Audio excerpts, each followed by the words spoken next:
Okay, we're here with Maria from SOS Podencos. And Maria, please introduce yourself. Hi, well, my name is Maria Casares. I'm the president of SOS Podenco Rescue. We have a rescue near Valencia, but we don't have our own facility, so the dogs are in a private kennel that we have to pay per dog every month. And yes, so most of the dogs we rescue are from near Valencia in Spain, but sometimes if we find like transporter, they can bring us dogs from other parts of Spain.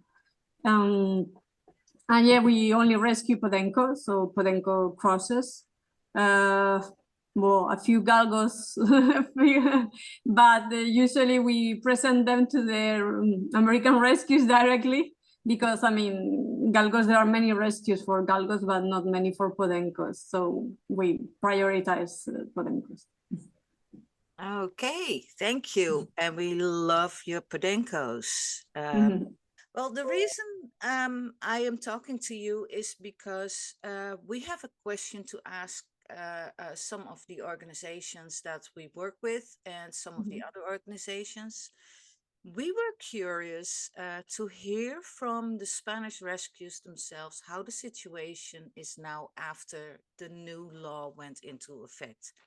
Okay, well, I see the same amount of Podencos, for example, because I work with Podencos more, in pounds or abandoned than usual. Because, I mean, there's a law from Spain that it says that hunting dogs are not included in this welfare law. But in some regions, hunting dogs are included.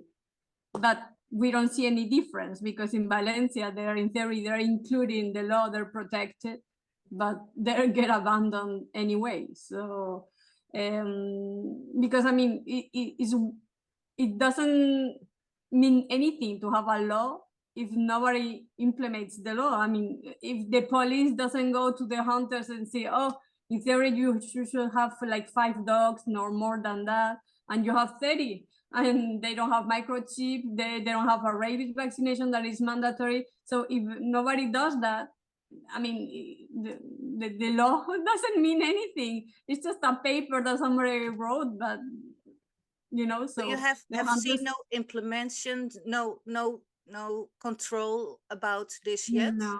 No, because they don't go to the hunters' houses or whatever. So at the moment, we haven't seen anything changing. I hope it will be. Maybe someday I won't need to rescue Podencos. That would be great. But at the moment, they haven't. No, there's no difference. The only thing I have seen is the pounds are getting a little bit better, because before, many of them, they didn't allow like volunteers or rescues to share pictures of the dogs, or and now most of them they do. So maybe if they don't do it themselves, they let volunteers or rescues to share the dogs and try to find them homes. And there are less killing shelters or killing pounds. And now, in theory, they can't kill them, the dogs, in theory. But, you know, we don't know what happens inside the pounds. But in theory, unless the dogs are very sick and the vet recommends it, in theory, they can't get the dogs killed. Right. Well, as you've just said, the law does exclude the hunting and working dogs. So on the majority of levels, our work hasn't changed, because the situation is still the same. So, and on the adoption side of it, it could affect it more. So because they want you now have, there's more things that you need to do to be able to adopt, or they're bringing that in. It hasn't, I don't think all of it's come into law just yet, but that will affect us more. But on the side of us receiving dogs and the amount of dogs that we can take in, that hasn't changed.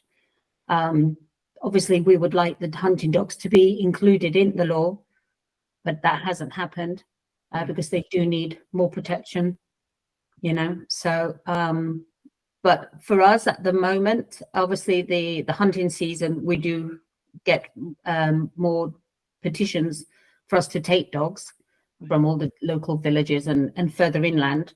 We do bring along a lot from all over Andalusia and other areas. But I think this year there was definitely a more demand on us than there has been in the last few years. I don't know if that's just coincidence or not, to be honest. But yes, we've definitely had more demand. And the only thing that I've noticed more this year is that a lot of the dogs now that come to us are chipped from the hunters. Okay. I mean, they should be by law chipped, but Right. the majority of the dogs didn't have a chip. Right. They didn't come with the chip, and but now they are. What do you think moving forward has to happen to have the dogs included in the Spanish law? Is it something that you think can even happen? Well, we're always hopeful. Never lose hope. Yeah. You know. So they just need to be included to be protected. They just need to have the same laws. Where they're not allowed to be tied up all day and left. I mean, they're allowed to be left on their own for days on end, as long as they have some shelter, some water, you know, then it's deemed as fine. It's a good environment for them to be in. And obviously it's not, you know, they need more than just to be thrown a piece of bread or whatever, you know, every few days. They need more than that. They, you know. Okay. My name is Rocio. I am the FBN director, and I try to coordinate all of our work in FBN because we have different departments, no? It's not only the adoption, it's about education, it's about we have so many different ways to try to help our dogs, no? A year in FBN. But now we are more than 20 people working because the project is so bigger at this moment. Great. So I'm going to read the question that Petra wanted answered. So in September of 2023, a new Spanish law came into effect. It strengthened animal rights, mainly on recreational animals, but kept working animals such as hunting dogs exempt. Yes. In October, this was followed by the hunting season under this new law.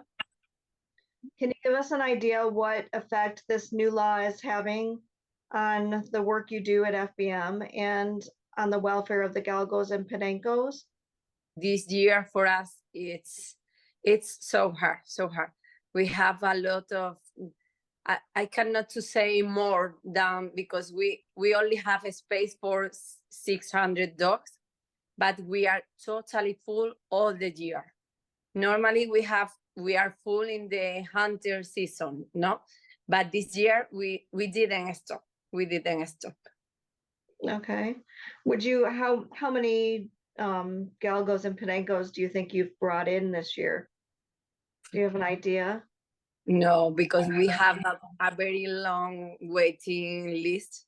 Okay. Waiting to come in because we don't have more space. But really we are so worried because we cannot to do more, and we are not sure what is the future of these dogs who are in the waiting list.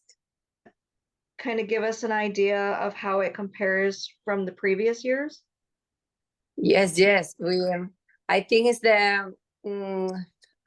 I think during we were so hopefully with the new law, no, and we know that the hunter didn't feel any fear about the consequence, not, and we only can say that they take dog and leave dog without any problem.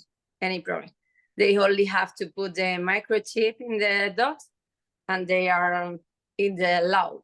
No, it's the only thing that they have to do, and it's a very big problem for us. Are you seeing more dogs coming in that have been injured or I don't know. Yes, we have more dogs in the hospital than other years. Most of them are with their broken legs, because they remove their microchip and they leave them in the highway. And we have cases every week. So you think that this new law has made it harder or better? Not very sure, not very. No. All No. right. It's so sad because we were so happy, no, with a new government who was interested in our dogs, no. But at the finish, no, when everything was done, we fight for this wonderful law because it is not. But they take this decision about abandoning our dogs too. Yeah. Again. No, I only want to thank you because I know you are in the other in the other part of the world now, and you are thinking in our dogs, and I only have to say thank you because you are spread our problem to all the world, because I don't know if we can do pressure all together. It's a tough question because every year I always think, oh, it's worse. It just feels worse.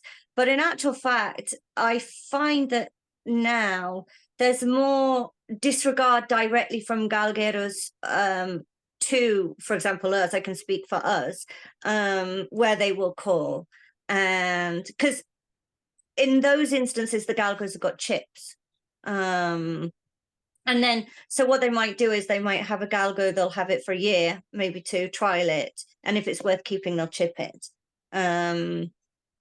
So I feel like this year, I feel like we've been hammered a lot. And it's reaching a point where it's exhausting. It seems like the phone is consistently ringing from hunters, from galgueros. You know, and usually they phone Dione, and I can often hear him saying, well, you'll have to hold on to them, and you know, you have to hold on to them, because we're full. Yeah, Dione is your husband. Yes, sorry. No, yeah. okay. And he's a Spaniard. Yes, he is, and he's actually from a hunting area, a hunting village, and so of course now they know that, you know, what we do. They just phone him directly. And it's been pretty constant. I mean, if he wanted to, he could go up there today and bring 20 galgos back.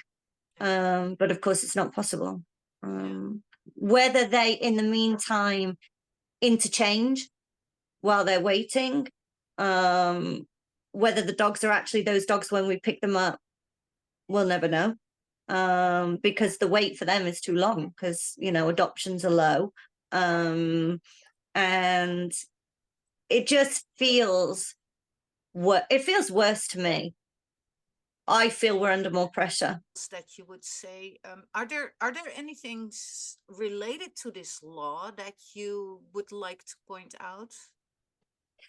I think that it's an absolute mess. It is absolutely out of control and a complete mess. I mean, we've just done it with this galgo that's come in now, but theoretically, you know, you're not supposed to be picking dogs up off the street. So if you've got, let's just say Fred Bloggs finds a galgo on the street or a dog on the street, the way it is now, you know, somebody who's, let's say, kind would pick up the dog, take it to the pound, you know, so it's off the street. Well, now they can't do that. You have to take it to the police. The police give you a piece of paper, and this with the dog, with the animal, you go there, and then with that piece of paper, the pound can take the animal in. But nobody's going to do that because they could be on their way to work. They could be, you know, doing a million things. Nobody's, you know, and the thing is, it could be somebody who's registered to another town over. And so you're supposed to go to that police station where you're registered to that town, to then come back again to the £1 that is, you know, resigned for Malaga. So it's just a complete mess. For stray animals, it has gotten a lot worse. Absolutely. I mean, the residency where we are on the other side is the pound. Yeah. You know, they are absolutely chock-a-block. They've got 400 dogs in there. But I have never seen a place so full of horses and donkeys and dogs. It's just, you know, and I talk to the staff there and they're just all so depressed because it's a mess. Okay, I'm here with Brian and Diane Hughes for my Bees and Hound Rescue. Thank you both. Hi there. I don't believe there's any difference at all. It's just the same. It really is. You're still getting dogs off the street. Hunters are still leaving them behind. You might have a microchip now in the dog. That's a good thing, perhaps, but not if the hunter doesn't register it. And that's the trick. They don't register their microchips, so you can't find him. So it's useless. So just to be clear for people who will hear this, so you're saying the hunters may be putting a microchip in, but they're not Right. actually registering it, so it doesn't matter. No, Okay. no, it doesn't matter. No. Okay. So if the policeman comes along and says, "Is your dog microchipped?" Yes, you can scan it. Yes, it is. And then off they go. But it's not registered to him or anything. So you can't find him once he's gone, you know. It's Yeah, so it's Wait kind a of like they're following the law, but not the intent. yeah, that's the way, yes. The one main difficulty for us explained by our vet is that each animal has to be treated. No matter what the problem is, it has to be treated. Mm. They're not allowed to put the animal to sleep if there is a medical cause for it to be carried out. I.e., if the dog is suffering from cancer very badly, then the vet has to treat it, not put it to sleep. You're saying because of the new law, this is a change, Yes. this requiring of treatment. And Yeah. how are you seeing that sort of impact with, other than the general way you just explained, with the Galgos and Podencos or the dogs you have, or with the hunters, or is that just a general that's happening? It's just a general thing, isn't it? I mean, we've always treated a broken leg or anything like that, or you amputate a leg. It's I won't say it's easy, but it's the way we've always done things. But now the vets are getting a little bit more like, no, you have to do this, and they're almost telling you, no, you have to do it this way now, and it's It's- just a thing. Yeah, it's not necessarily in the best interest of the animal anymore. Okay, yep, it's just the laws being followed, but in practice, that's not always maybe what would be Mm. kindest or best for the dog. What about, do you feel like you're seeing more dogs getting dumped because of the law, the same amount? Anything in that? I think it's the same amount, it's the same amount. They're still breeding willy-nilly, so you're still finding litters of puppies. You're still finding the ones that don't hunt abandoned. It's the same numbers. It's ridiculous, really. So it's a shame. It really is. Yeah. And what about denouncing cases for cruelty or abandonment? Do you feel like that's easier or harder or the same? You can't denounce someone you can't find. And things like this, if there's a dog on the balcony that's barking away, you can denounce that owner and the police will go and sort that out. Right. But the Galgo you've just picked up or something, you can't find anyone to denounce. It's really silly. Oh, yeah. Any other status on the state of the Galgos and Podencos there you feel is important that people should be aware of? Whoa. No, It's the same. It's For the us, same. for us, it's the same. It's the same. We just, you plow on, you rescue a dog, you try and find it a lovely home. It's always going to be the same. Cost has gone up lots. Whether that's through the new law or not, I don't know, but costs have shot up. And I think through that, homings are harder. That's my dogs. I do apologize. You're saying vet costs have gone up, or food, or everything? Everything really. Food shot through the roof. And now our vet is suddenly, he says he has to. Fair enough. Everything's just gone up on that way. Your injections are now a little bit more. The microchip is still a little bit more. Spay and castration shot through the roof. That was silly. That was. Okay. I mean, we've always been good as rescues, but yeah, we'll see. Yeah, no, it's Really. hard. Anything else? No, for us, it's more or less the same. We haven't really noticed any difference with the number of dogs that we collect No. or are given. The numbers are more or less the same. It's the general feeling of the law coming in. It's slightly unfair for the working dogs, Mm. and how they manage to get away with it, I don't know. But it it is appalling. And because Spain has 17 different autonomous communities, a bit like in the States, that each one has its own law, at least before this new law was put in place, that there's a statute law for to cover animal welfare all over Spain, excluding working dogs and service dogs, galgos and podencos, and therapy dogs. Now the situation's just much worse because the little legal coverage they had before no longer exists. So now, even cases we had with the lawyer that lasted years, but we had really persistent lawyers that just wouldn't let go, which is great. Now we've lost those cases. Dogs that were thrown into bags, into rivers. We've lost that case now that the law doesn't protect them. So it's very discouraging. It would have been better for there not to be any law at all than to be a law that excludes the protection of the galgos, because now they've not got any legal protection at all. So things have gone backwards, and they've gone forwards in a way for domestic animals. But even then, there's no animal agents, there's no animal law enforcement agents employed to enforce this new law. So what's the point? What's the point in any of this? It's just totally outrageous. And now the new director for animal rights at Congress in Madrid has been seen shaking hands with the president of the hunting lobby, hunting federation, saying that he's going to commit to working with hunters.